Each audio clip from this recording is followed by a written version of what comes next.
ओम शांति।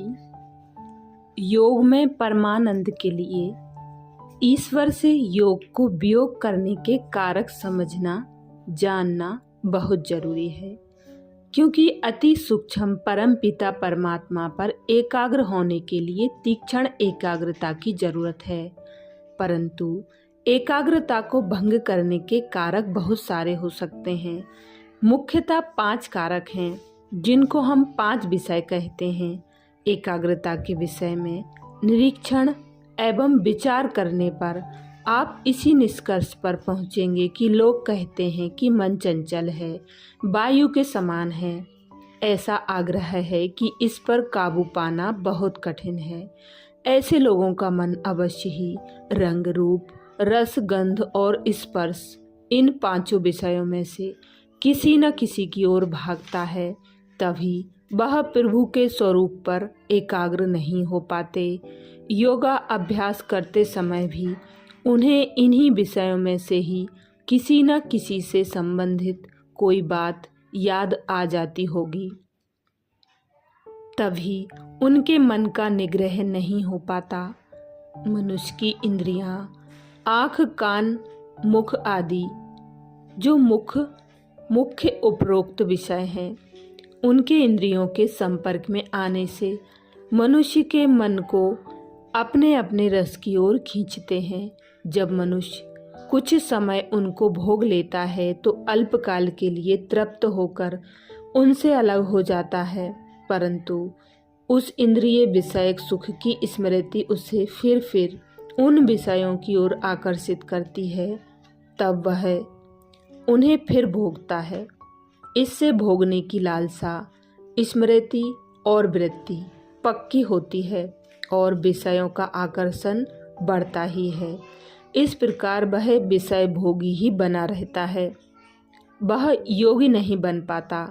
विषय को भोगते भोगते वह स्वयं ही भोगा जाता है, स्वयं बूढ़ा हो जाता है, लेकिन उसकी तृष्णा जवान हो रही होती है, क्योंकि भोगने रूप अभ्यास से उसकी वासना की पुष्टि होती है।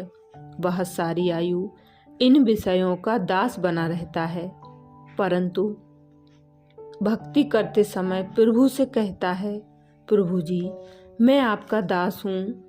विषयों का आकर्षण उसके मन में काम, क्रोध, लोभ आदि विकार उत्पन्न करता है और स्वेच्छा से ही मंद बुद्धि मानव उनकी ओर भागता है।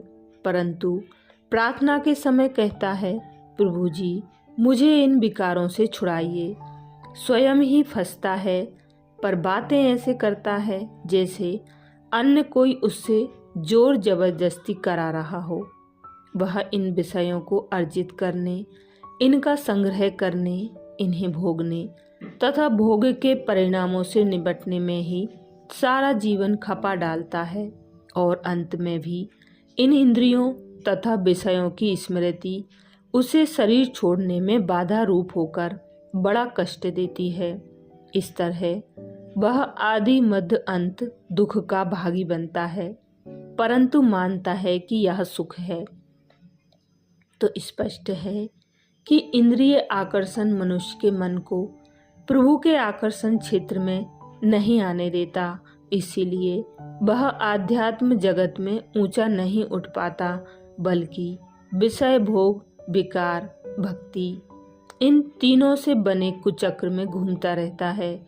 इस घेरे से निकल नहीं पाता। ईश्वरीय स्मृति में स्थिति के अनिर्वचनीय आनंद का सौभाग्य उसे प्राप्त नहीं होता।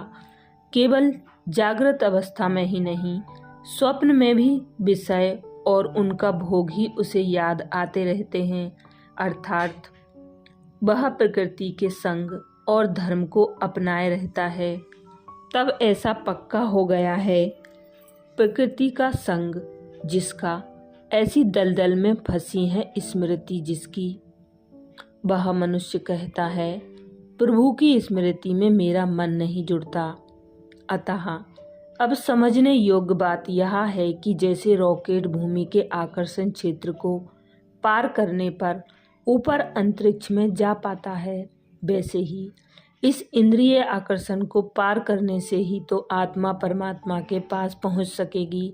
जैसे रॉकेट को गुरुत्वाकर्षण से निकालकर ऊपर भेजने के लिए ईंधन एवं शक्ति की आवश्यकता है, वैसे ही आत्मा को भी विषय आकर्षण से निकालकर प्रभु के आकर्षण क्षेत्र में ले जाने के लिए ज्ञान रूपी शक्ति की आवश्यकता है। इस तरह पांचों विषय रंग, रूप, रस, गंध और स्पर्श की दलदल के कुचक में इतना फंस जाता है, जो परमात्म सुख के लिए एकाग्र चित्त नहीं हो पाता। तो योग साधना के लिए तीक्ष्ण एकाग्रता की आवश्यकता रहती है। अगर हम परमात्म सुख पाना चाहते हैं तो इन विषयों के बारे में जानना और उसके प्रभाव से मुक्त होना ही होगा। तभी आप योग में परमानंद का सुख पा सकेंगे। ओम शांति।